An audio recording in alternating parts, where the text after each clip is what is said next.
జై శ్రీరామ్. మీ ఎక్స్‌పాస్టర్ సిహెచ్ ఛానల్తో మరొక వీడియోతో మీ ముందుకు వచ్చాను.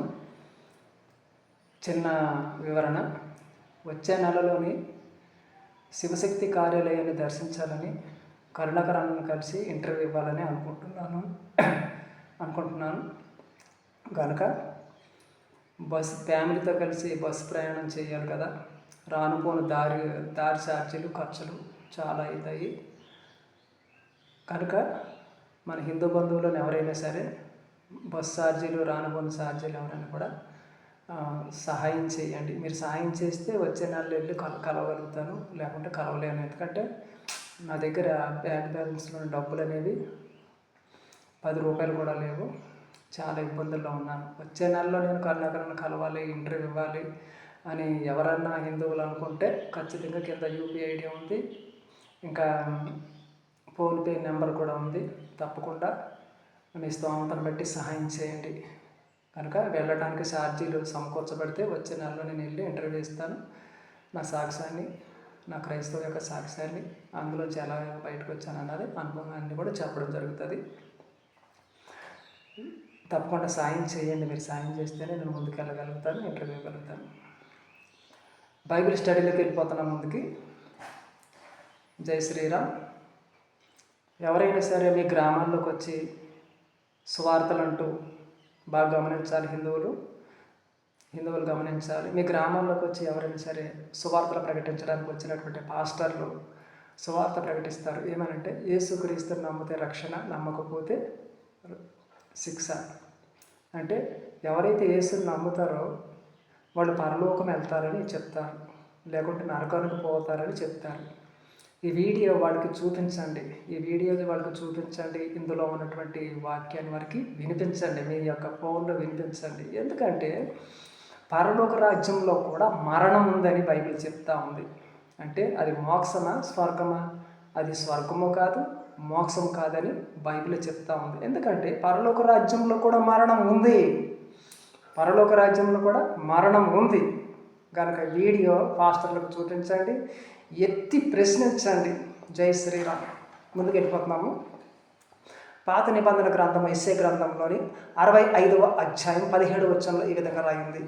ప్రవక్త అయినటువంటి యెషయా గ్రంథంలోని 65వ అధ్యాయం 17వ వచనంలో ఏం చెప్తున్నాడంటే ప్రవక్త అయినటువంటి, ఇదిగో నేను కొత్త ఆకాశమును కొత్త భూమిని సృజించుచున్నాను, మునుపెటివి మరువబడను, జ్ఞాపకమునకు రావు. నేను సృజించుచున్న దాని గురించి మీరు ఎల్లప్పుడూ హర్షించు ఆనందించుడి. నిశ్చయముగా నేను యెరూషలేమును ఆనందకరమైన స్థలముగాను ఆమె ప్రజలను హర్షించేవారుగాను సూచించుచున్నాను. నేను యెరూషలేమును గురించి ఆనందించేదను, నా జనుల గురించి హర్షించేదను. రోదన ధ్వనియు విలాప ధ్వనియు దానిలో ఇకను వినపడవు. అక్కడ ఇకను కొద్ది దినములే బ్రతుక శిశువులు ఉండరు, కాలం నిండని ముసలివారు ఉండరు. బాలురు 100 సంవత్సరములు వయసు గలవారై చనిపోవదురు. జై శ్రీరామ్.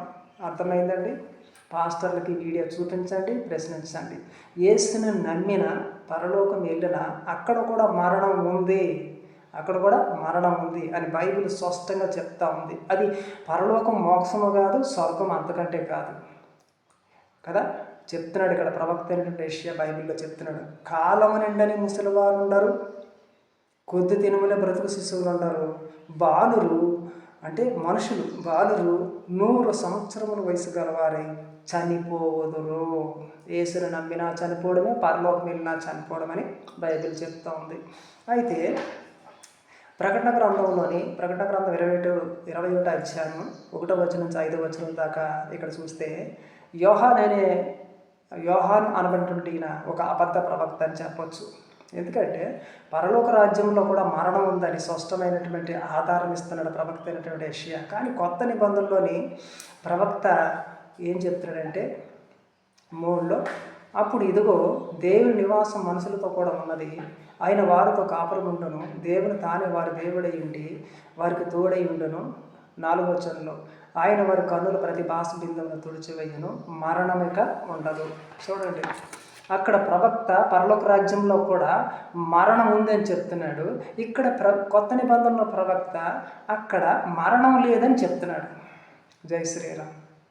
కనుక బైబిల్లో స్పష్టత అనేది లేదు, బైబిల్లో స్పష్టత అనేది లేదు. కానీ పాత నిబంధనల ప్రకారం మనం చూసినట్లయితే ఆ యెషయా ప్రవక్త పరలోక రాజ్యంలో కూడా, నేను స్థాపించే పరలోక రాజ్యంలో కూడా మరణం ఉంది అని చెప్తున్నాడు అక్కడ. కొత్త నిబంధనలో ఉన్నటువంటి ప్రవక్త అయినటువంటి యోహాను, అపోస్తులుగా పిలువబడినటువంటి యోహాను మాత్రం ఇక్కడ పరలోక రాజ్యంలో మరణము లేదు అని చెప్తున్నాడు. జై శ్రీరామ్. కనుక ఎవరైనా మీ వద్దకు వచ్చి సువార్తలు ప్రకటిస్తే యేసుని నమ్ముకున్న అనవసరం, నమ్ముకోకపోయినా అనవసరము, అక్కడ కూడా మరణమే ఉంది అని ఈ వీడియో చూపించి ప్రశ్నించండి. జై శ్రీరామ్. ఈ వీడియో అంతే, మరొక వీడియోలో కలుద్దాం. Thank you.